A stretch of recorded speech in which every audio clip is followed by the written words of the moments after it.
तो आज हम बात करेंगे टेटनस के बारे में। टेटनस एक बहुत ही सीरियस नर्वस सिस्टम डिजीज है जो कि एक बैक्टीरिया के टॉक्सिन प्रोड्यूस के कारण होता है और इस बैक्टीरिया का नाम है क्लोस्ट्रीडियम टेटानी। तो ये बैक्टीरिया बहुत सालों तक किसी मिट्टी में या फिर एनिमल फीसिस में पड़ा रहता है और जब तक ये पड़ा रहता है ये एक्चुअली शटडाउन की अवस्था में रहता है जब तक इसे कोई बॉडी सेल्स मिल ना जाए। जब ये बैक्टीरिया किसी जख्म में लग जाता है तब इसके सेल्स जग जाते हैं, उसके बाद ये बढ़ने लगते हैं, मल्टीप्लाई होने लगते हैं और वो एक टॉक्सिन रिलीज करते हैं जिसे कहते हैं टेटानोस्पैस्मिन। ये टॉक्सिन उन नर्व्स को डिस्ट्रॉय करता है जो कि हमारे मसल्स को कंट्रोल करने के लिए रिस्पॉन्सिबल होते हैं। तो इस टेटनस के कारण नॉर्मली हमारा मसल कॉन्ट्रैक्ट या फिर जॉ या नेक के मसल्स में बहुत ज़्यादा दर्द होता है, बट ये डिजीज़ काफ़ी सीरियस भी हो सकती है। तो खुशी की बात यह है कि बहुत ही ज़्यादा वैक्सीन होने के कारण टेटनस के केसेस बहुत ही कम रहते हैं और इनके रिस्क से बहुत ही जल्दी छुटकारा मिल जाता है। तो अभी जानते हैं इनके लक्षण के बारे में। टेटनस के इन्फेक्शन हो जाने पर उसके लक्षण पता चलने में एक समय लगता है जिसे इंक्यूबेशन पीरियड कहते हैं, जो कि 10 दिनों तक हो सकता है। मतलब उसके लक्षण पता चलने में 10 दिन भी लग सकते हैं। हमारे शरीर के मसल्स थोड़े कड़क हो जाते हैं और उनमें ऐंठन आने लगती है, खासकर हमारे जबड़ों के मसल्स में। हमारे ओंठ के मसल्स में स्टिफनेस आ जाती है जिसके कारण ऐसा प्रतीत होता है कि हम मुस्कुरा रहे हैं। हमारे नेक मसल्स में ऐंठन आने लगती है जिसके कारण बहुत दर्द होता है। कोई भी चीज़ स्वॉलो करने में बहुत दिक्कत होती है और हमारे एब्डोमिनल मसल्स को इधर उधर मूव करने में काफ़ी कठिनाई आती है।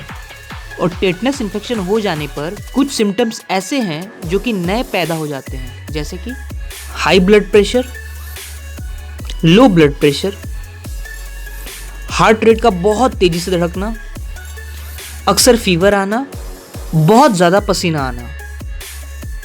तो अब जानते हैं इसके रिस्क फैक्टर्स के बारे में। तो ऐसे कौन से फैक्टर्स हैं जिनके कारण हमें टेटनस होने का रिस्क बढ़ सकता है, तो आइए इसके बारे में पता करते हैं।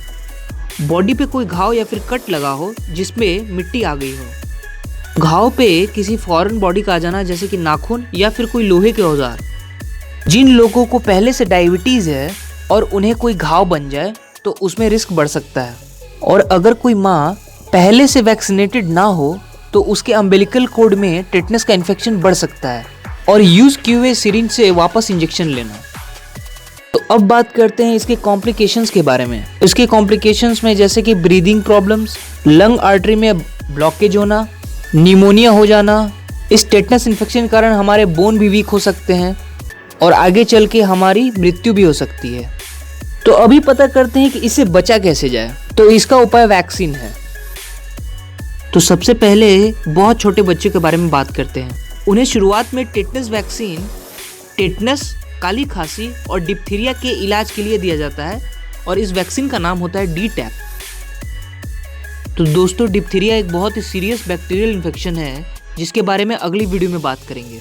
तो पहला डोज बच्चे के दूसरे महीने पूरे होने पर होता है, फिर चौथे महीने पर, फिर छठे महीने पर, फिर 15 से 18 महीने पर और आखिरी डोज उन्हें 4 से 6 साल पे होने पर मिलता है। अब बात करते हैं इसके डायग्नोसिस एंड ट्रीटमेंट पे। तो डॉक्टर्स आपके मसल्स को इधर उधर हिलाकर ऐसे नॉर्मली ही पता कर सकते हैं कि आपको मसल में ऐंठन हो रही है और कुछ सारे सिम्टम्स पता करेंगे। अगर मैच होते हैं तो डॉक्टर्स आपको वैक्सीनेशन लेने की सलाह देंगे। और दोस्तों, टेटनस का एकमात्र उपाय वैक्सीनेशन ही है। तो दोस्तों, ये थे टेटनस के बारे में कुछ बातें। मिलते हैं अगली वीडियो में, तब तक के लिए स्टे सेफ।